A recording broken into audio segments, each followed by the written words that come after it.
Hey everybody, Scout Crafty here again. Welcome back to the show. We have a big variety of things to show you today because we were sent a box from our good friends Joe and Kasia Partin.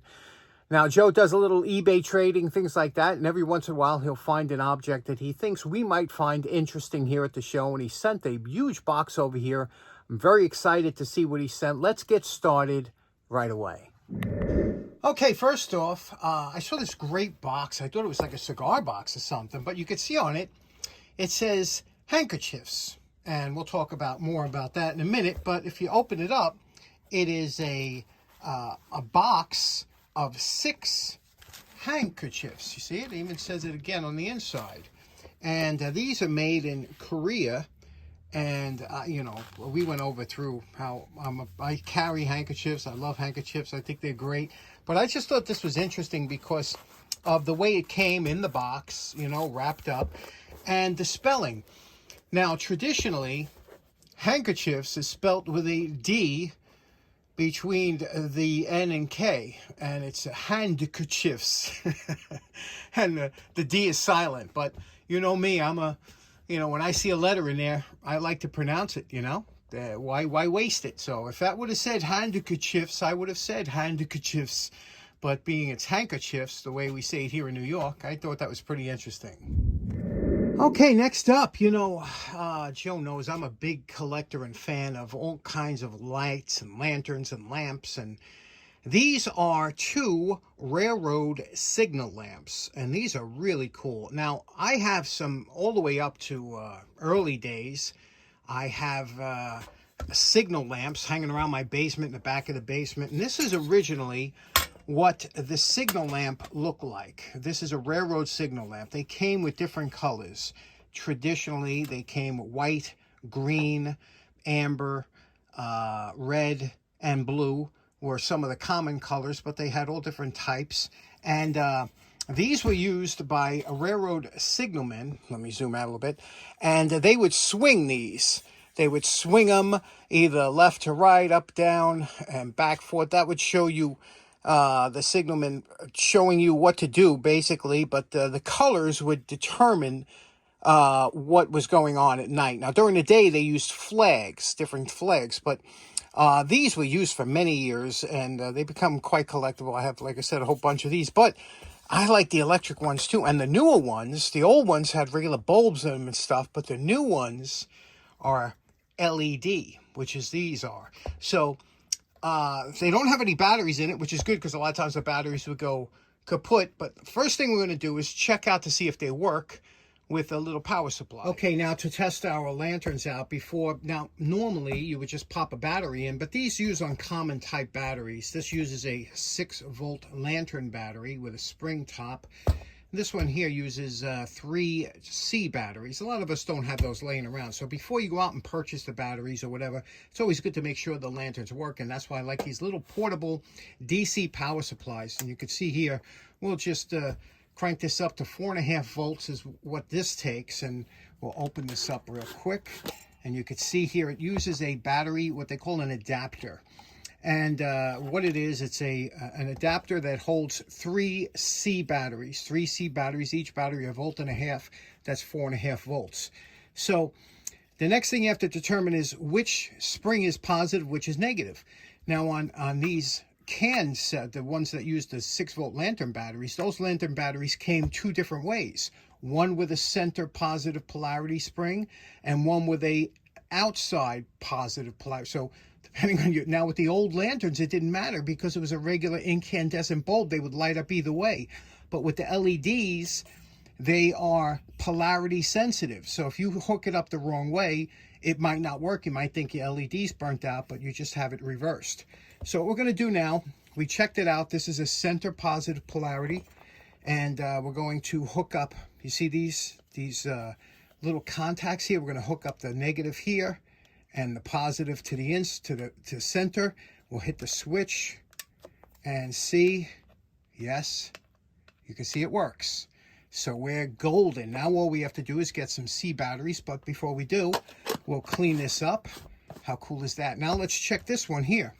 This one we have to go up to 6 volts. Let me change the voltage on here, and we'll go up to 6 volts. You can see we'll screw this out. Again, this is LED, and here is the outside contact, and here's the inside. Now, we will test it to see which one is which. Okay, now we up the voltage to 6 volts, which is what the CAN batteries use.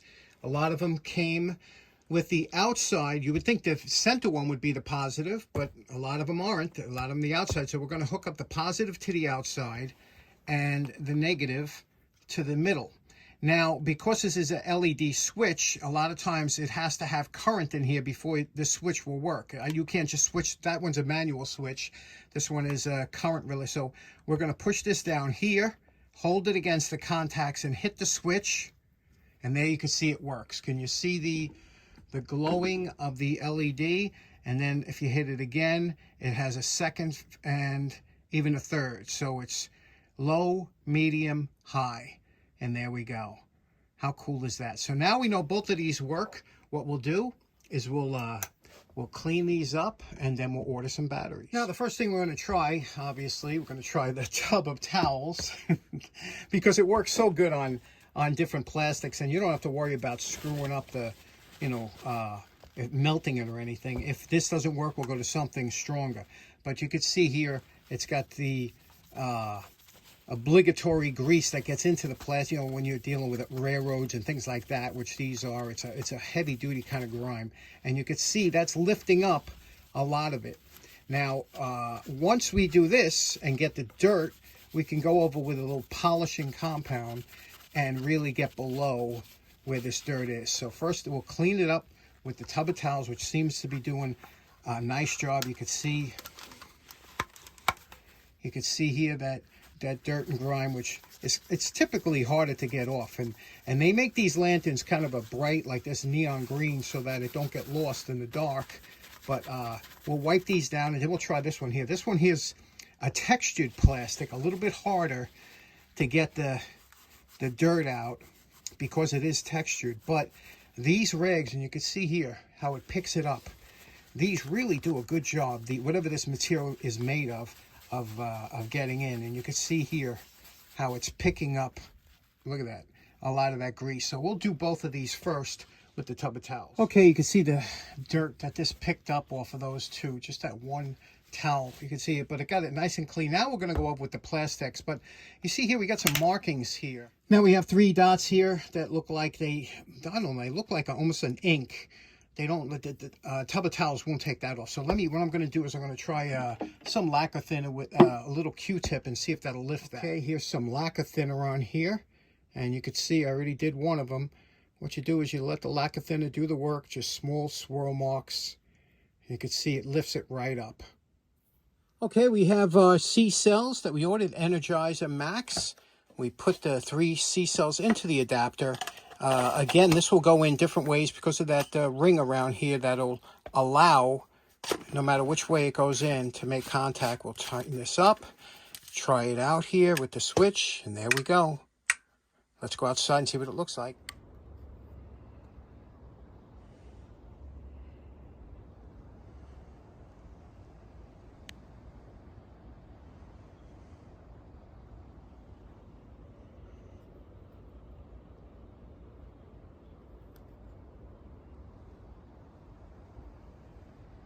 Okay, once again, Amazon comes through. Here we go, an Ever-Ready super heavy duty. And you can see here, this is a 6 volt and number 1209. And there you can see the positive is the outside spring. Let's unwrap it and put it into our lamp. Now, when you buy these batteries, they do come with a cap, sometimes 2 caps, over one of the springs so they don't short out. So you always got to take that off. Believe it or not, some people have tried to put this in not knowing that cap comes off. But there you have your 2 springs. It goes into lantern batteries, usually go in a number of different ways. Sometimes they're keyed that they only go in one way, but this one goes in any way because if you notice, the positive ring here will hit no matter where you tighten it up. So that's how quick and easy it is to change that battery. Let's turn it on. Look at that. 2 and 3. Let's go outside and see what that looks like.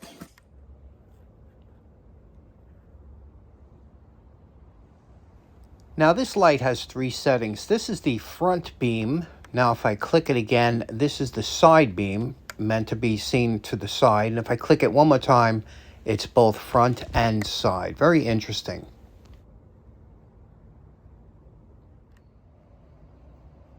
Next up, and continuing with the great lights that Joe sent over, he sent over a Turbo Flare 360. Now, what's so interesting about this, now, puck lights are very common around the world for disabled vehicles, trucks, things like that. They carry them around. They come in all different shapes, sizes, or whatever. Mostly they look like this now. However, this was one of the original ones, the Turbo Flare 360. And this was made by Synergy Design Group. And you can see here how this was made. Now, to turn it on, all you do, there's a switch right here. Again, a single position switch. On, and that's it. On and off, that's all it does. You could see it's LEDs that go when you would place this on the ground. You could see it if it was on the ground, it would be elevated. I'll show you what it looks like in the dark. Really cool because this is one of the original ones. The thing is that this one here has a slight bend on one of the fins. Let's straighten that out, and to do that, we're going to use the heat gun. Now, if you don't own a heat gun in your shop, I really suggest that you buy one. A Harbor Freight one works fine. They usually come with accessories. Mine didn't come with this. I made this out of some sheet metal, just a quick, and this is nice because it's a deflector, and what it does is it'll stop the heat from going past where you want it to go. So when we put this on here like this, it'll just warm up that without affecting any of the other fins or anything. So let's turn this on and just see if we can't heat this up and bend it back straight. Okay, here we go. We straightened it out. It's hard to tell which one it was, this one here. And once we hit it with the heat gun, we just used our fingers to move it over a little bit and hold it there until it cooled. Most likely this was somewhere where the sun was shining and it was leaning like this, and the sun heated it up and moved, that's why. But plastic is usually easily fixable with a little bit of heat to form it back. So let's clean this up, a little Plastex, and we'll put that back in service. Okay, here we go. We cleaned it up. You can see how glossy that is. That Plastex does such a great job. Fantastic product. You can see we cleaned the back here. All nice all around the back and the base, and you can see it just works fantastic. I'll show you this at night too. Awesome, right?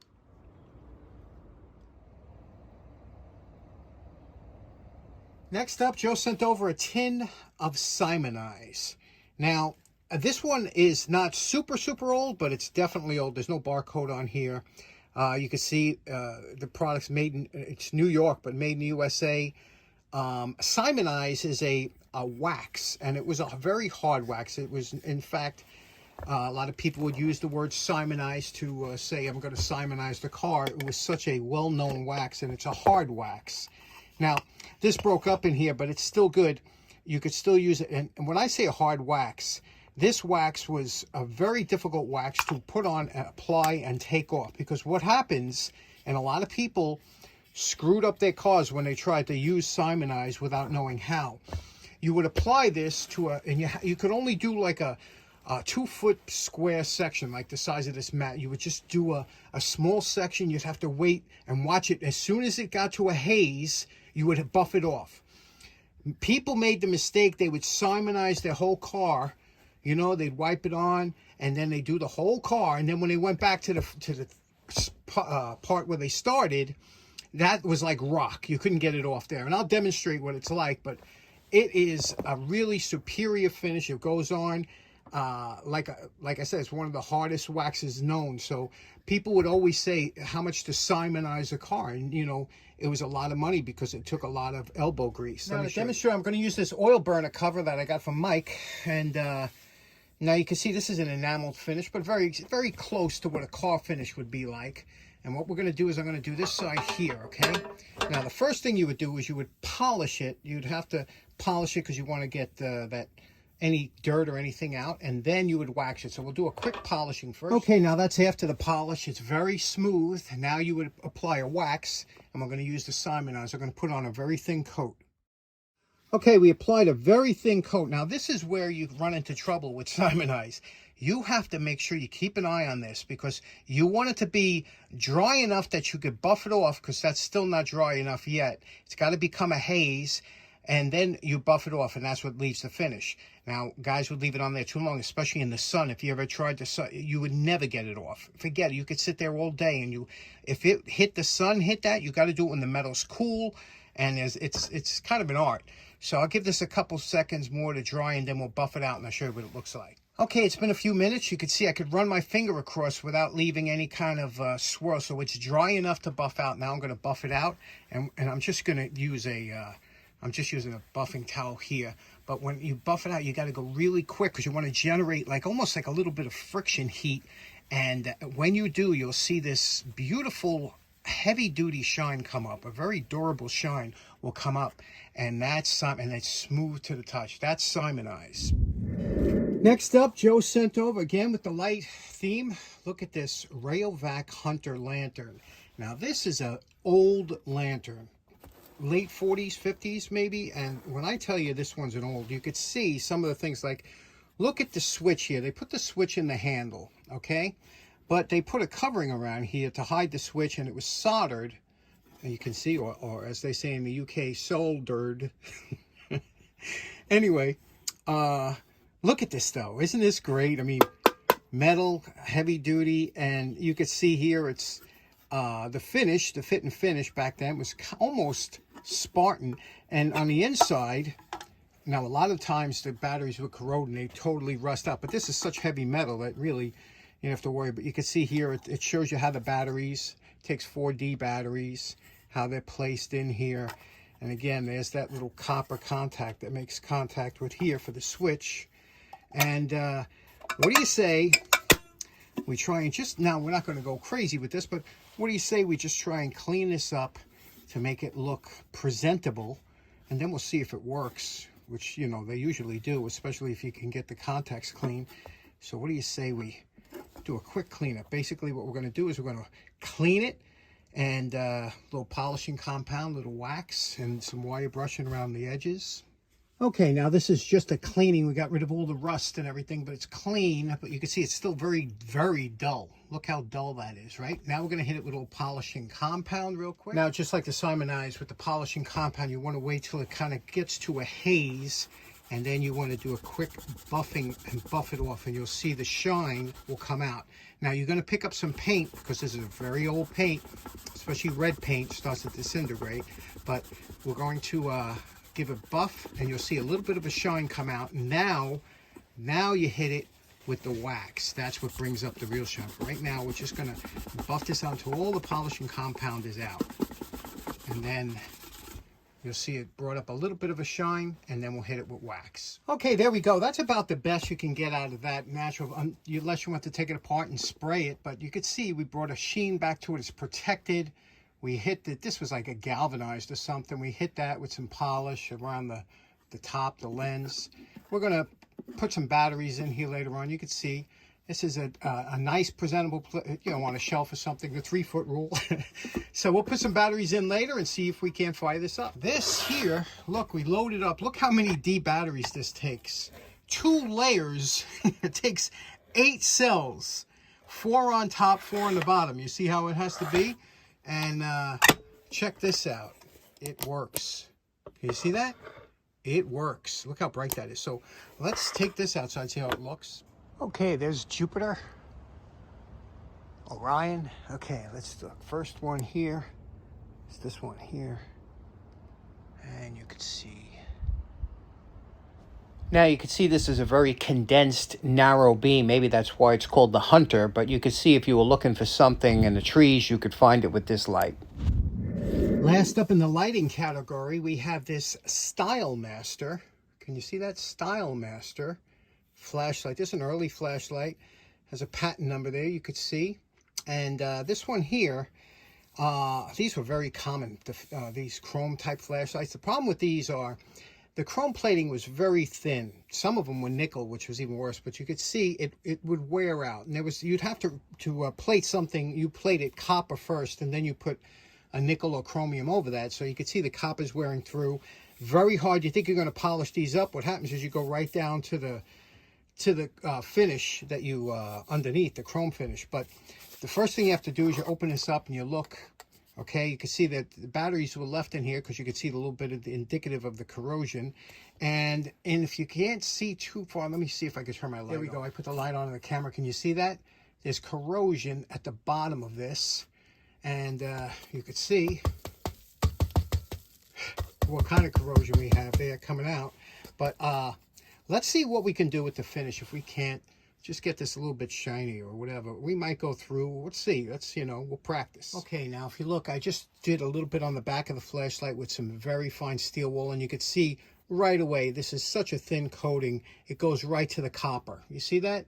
So there's two things you could do. You can just leave it like this, which looks kind of terrible, right? Or we can try and go down to the copper and see what it looks like using the fiber wheel. Okay, next up real quick, you see this reflector here that's in the head of the flashlight? When you're taking everything apart, you'll come across this and you'll say, hey, I'm going to polish this out. Do not, do not touch this with any cleaner, wax, anything. The only thing you should clean this out with, just let a little tap water run in there and gently, with the softest tissue you have, wipe it dry. That's it. Do not see those spots in there. You say, well, I'm going to try and get them out. I have ruined personally probably 4 of these reflectors. With first I started with compound. I said, oh, I ruined that. Then I went with a lighter one with a cleaner wax. I ruined that. Then I went with nothing, just water. Okay, pro tip there. One way you could date your flashlight is if the lens is made of glass instead of plastic. Okay, this is a surprise, huh? Well, I went to the fiber wheel, thanks to our good buddy Joe's shop, who introduced us all to the fiber wheel. And we took it down to a copper finish. Now, there is some silver that that wouldn't go down the copper. I don't know why, but for the most part, most of it, 90% of it, is copper. I think it looks spectacular. What do you think? I mean, considering what it was, right? And how the fit now is smooth and silky, and got the cleaned up all here, and we're ready to go. Get some batteries, put it in. We'll try that out later. Okay, unfortunately, this bulb is wrong in here. That's a 6-volt bulb. It's supposed to have a 3-volt bulb. So I got to get a new bulb for here. But next up in Joe's box of goodies, check this out. Look what he sent over here. You know what this is? Take a look. Try and figure it out. That's right. This is a Robo knife sharpener. Let me clean it up, see if we can't get this looking good and showing you how this works. Vintage. Hey, there we go, all cleaned up and polished. You know, when I first saw this, I had a flashback to, I guess, about 1970 and getting my first Duncan Imperial yo-yo that had that beautiful, that red, that deep red, look at that. Isn't that gorgeous? Anyway, let's talk about how this works. Goes back to 1949. Okay, now I happened to find the instructions on the internet, actually on eBay. Somebody was selling one, had the instructions. I was able to get it. And how this works is you place your knife into here and you roll it back and forth like this. And you can feel it and you can hear it grinding onto here. And you do a couple on each side, it says. Can you hear that? And then on the other side, same thing. Get that right. Now, this was marketed with Cutco knives. Now, Cutco knives were an expensive knife. And they're saying that will give you a sharp tip on here. So anyway, whether it's a gadget or not, I don't know. But like I said, anything that Cutco endorsed probably was pretty good. So excellent, huh? This is from 1950s Robo knife sharpener. Once again, continuing with the lighting theme Joe sent over. Look at this great indicator lamp lens. Isn't that cool? And some indicator lights. And these are really interesting because what they are, these run off 120. This is actually a transformer in here that transforms the 120 into a lower voltage that you could have a panel light run on. Now, what's interesting about these, like I said, you see the hookup here. There's 3 hookups. One is signal, test, and line. This is where you run your regular, you have 120, so you run one line to here. And then this signal would go to whatever, let's say you have it to a door switch. If the door opens up, then this makes contact and the light will go on, or whatever. If something's running hot, it'll make contact and this light will go on.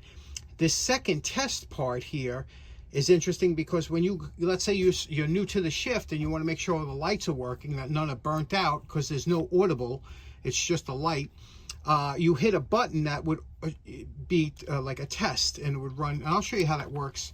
We're going to hook up 120 to this, and I'll show you how interesting that is. Okay, now you see we have it hooked up. Now, if something should trigger, like a door opening or something like that, this will touch here. You see that? And you see how it lights up the indicator light there just by whatever you have. However, if you come onto the shift, you want to see if all the lights work, all these test lights will go to one button. If you touch that, you could see there it lights it up to let you know that they all work. Very interesting, huh? Next up, does anybody remember Archer? Archer was the store brand for Radio Shack. Radio Shack was a big company back in the day, and they competed with Lafayette. And this here is their, I guess, their electronic screwdriver kit. Very interesting. It's made in Japan. Nice with the acrylic handles on here. Very colorful. Always liked Radio Shack stuff, and especially Lafayette stuff back in the day. Next, we have some cool miscellaneous goods. First of all, this is old-timey stuff. This is The Thing, one of my favorite movies, from Another World, the original one. And this one here, check this out. This is 8mm, and that was back in the day when projectors were a thing. Now, I'm sure this is just not the whole movie, but I'm sure it has clips of it. The Thing from Another World, 8mm home movie.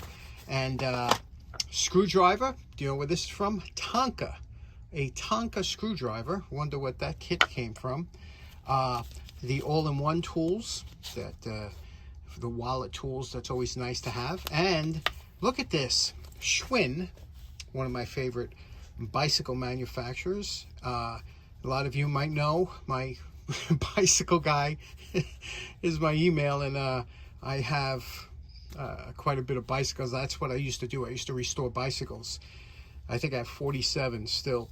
But check this out. Look at this beautiful Schwinn tire gauge. And it's spelled T-Y-R-E. I wonder if there's, oh yeah, made in England. See? T-Y-R-E, made in England, because we spell it T-I-R-E. And look at this. Look at how nice this is, huh? Now, I'm not a big fan of these pop-up pressure gauges, but this one just looks like it's really well made, isn't it? With that big tube that goes up. And I wonder if that's PSI. Isn't that nice? Beautiful Schwinn. Next up, Joe had Globemaster written on here. Looks like a very interesting box wrench. Let's clean this up on the wire brush real quick and take a look. Okay, there we go. 5 minutes on the wire brush, and it is indeed Globemaster. You can see right there. And it also says, there's the model number, I guess, and Italy. It was made in Italy. And there are the sizes here. Very nice. What a cute little, how come we've never seen that before? Have anybody ever seen one of these before? Because I certainly haven't. That's a pretty wrench, isn't it? Real nice. Okay, next up, this is a Craftsman. This is the first set. I remember getting this. I think it was from my dad. My dad had one in his old toolbox, a set just like this, and I got it and I cleaned it up, I remember.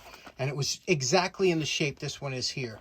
And I used all kinds of cleaners and everything, but I'm going to show you. We're going to clean. I love vinyl cases. I'm a big fan. First of all, they don't absorb moisture. They usually keep the things nice, and they're pretty durable.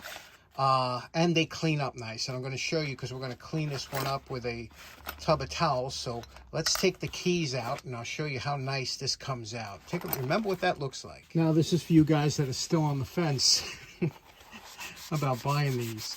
If there's anything that this thing excels in, these wipes, it's cleaning up this this type of vinyl or tool handles, either one. It just it works so good. And I don't usually push things, you know. Two things that I swear by in the shop is one, these tub of towels, and the other one is Plastex. If you only buy 2 chemicals in your shop, those are the 2 I believe you should have. And look at that, huh? What a difference. Okay, if that's not a testimonial, I don't know what is. What do you think about that? Let's wipe these down here and then put them back in the case. And there we go. What do you think about that for a cleanup, huh? Okay, last up, we saved this to last because I remember finding this in one of my grandfather's toolboxes and really not knowing what it was because there was no blade in it as a kid, but I found out later on. This is a retractable folding scraper, and how this works is you loosen up that little wing nut and you fold it that way, and you could use this to scrape, or you could put it sideways like this, and you could have a sideways scraper, you know. So it's very handy. It does a lot of things, but obviously this thing needs a cleaning up, and it has the wrong blade in here. This was made for this type of blade, which is a single edge blade. So we'll put that in here. Let's take this apart, clean it up, and show you what it looks like cleaned up. Here's our post wire brush evaluation, coming out nice. And we're calling this project done. What a nice cleanup this was, huh? You could see here, this is indeed a Red Devil Jak-Nife made in Union, New Jersey. There's the patent number, and you can see how nice these clean up, and they really are a beautiful little scraper. And you can see now the blade is totally hidden here because it has the correct blade in here. You just give it a turn, flip it around, and that little detent fits in there, lock it down, and now you have a scraper that will work on many different things that you might have that you have to scrape up. This being here, some tape that we put on here. It's very sharp. This blade is brand new, very sharp, and you can use it in different angles. And these were big years ago for, you can see here, if I move this down, I could use it sideways like this. These were very big with the window guys that used to do window putting and painting, because they would get into the tight areas that you might want to get into, and they were lightweight and inexpensive. There we go. Red Devil Jak-Nife. I believe it says number 13 on there. Okay, so in closing, there was a lot of stuff there. I had to cut out some things because I don't want it to go too long, but a special thanks to Joe and Kasia Partin for sending all that great stuff over. What was your favorite item in the lot that we had? Let me know in the comments. Thanks so much. Hope you have a great week. We'll see you again Wednesday. Take care now. Bye-bye.